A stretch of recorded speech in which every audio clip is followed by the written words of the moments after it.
Salam müəllimlər, dünən paylaşılan bu günlük sınağın izahını təqdim edirəm. Deməli, birinci sualımız belədir. Şagirlərə Atabəylər dövründə Azərbaycanın müxtəlif bölgələrində tikilmiş qalalar, vergi sisteminin qaydaları və diplomatik yazışmalar təqdim olunur. Tapşırığımız necədir? Tapşırıq belədir ki, diqqət edin, verilmiş məlumatlardan istifadə edərək dövlətin siyasi və iqtisadi gücünə hansı vacib amillərin daha çox təsir etdiyini əsaslandırın. Taksonomiya mərhələsini tapın. Baxın müəllimlər, biz hansı mərhələdə deyirik ki, ən vacib məqamları incələmək, faktlara əsaslanmaq, gizli məqamları aşkara çıxarmaq, qərəzli düşüncəni, dəyərləri və niyyəti müəyyən eləmək. Bu hansıda olacaqdır? Hansı mərhələdə bu haqda danışırıq? Əlbəttə ki, təhlil mərhələsində. Yəni, doğru cavabımız olacaq C variantı təhlil etmək. Yadda saxlamaq bilirsiniz ki, A variantı faktoloji biliyə əsaslanır. Bundan söhbət getmir.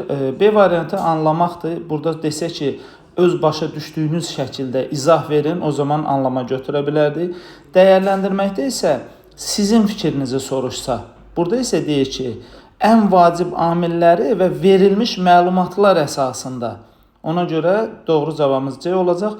Yaratmaq isə aydın məsələdir. Əgər şagirddən bununla bağlı hər hansı bir yeni sxem, cədvəl, nəsə bir slayd tərtib etməyə desəydi, o zaman yaratmaq götürərdik. Doğru cavab 1-də C-dir. 2-yə baxırıq. Müəllim dərs zamanı şagirdlərə Şirvanşahlar dövləti haqqında ətraflı məlumat verir.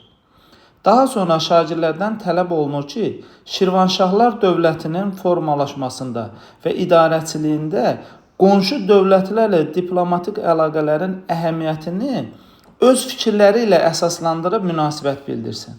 Bax, buna bayaq da mən toxundum. Öz fikirləri ilə deyir. Artıq, məsələn, mən düşünürəm ki, Şirvanşahlar dövlətinin belə deyək də, qonşu dövlətlərlə xarici siyasəti mənim, yəni Bəxtiyarın fikrinə görə bu cürdür, Əlinin fikrinə görə o cürdür. Yəni, burada artıq hər kəs öz fikrini səsləndirəcəkdir.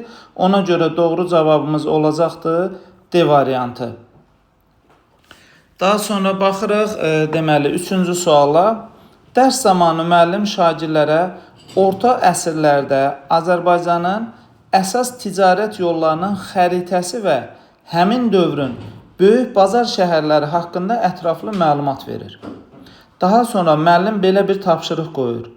Ticarət yollarının bu kimi böyük bazar şəhərlərinin inkişafına göstərdiyi ən vacib amilləri araşdırıb təqdim etsin. Baxın, diqqət edirsiniz.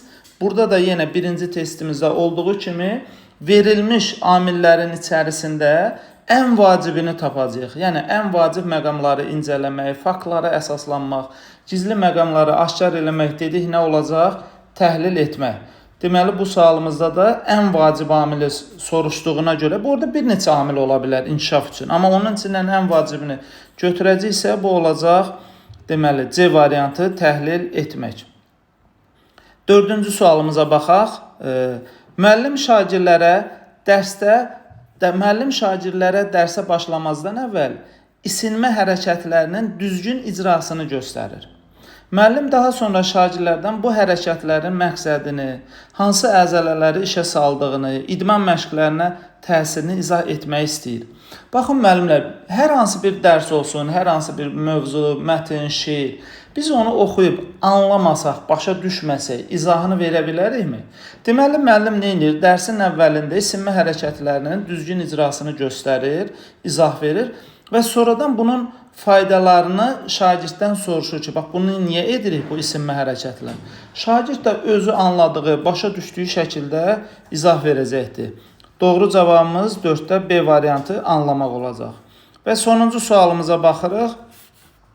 Müəllim dərs zamanı idmanın insan sağlamlığına, xüsusilə də sərbəst qaçış və 100 metr məsafəyə qaçışın faydalarından danışır.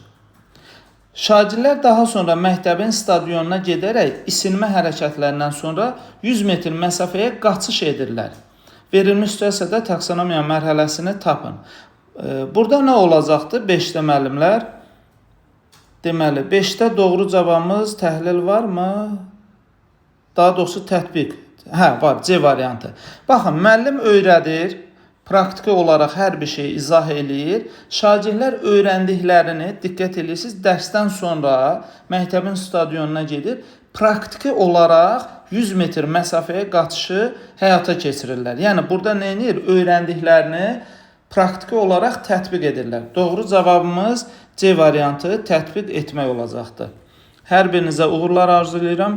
Mənimlə bu kimi gündəlik sınaqlarımız mütəmadi olaraq paylaşılacaq və günün sonunda bu şəkildə də izahları verəcəm. Kim nəyə başa düşməsə, ödənişsiz WhatsApp qruplarımız açıqdır. Orada müraciət edib izahını soruşa bilər, təkrar izah verəcəm. Uğurlar sizə.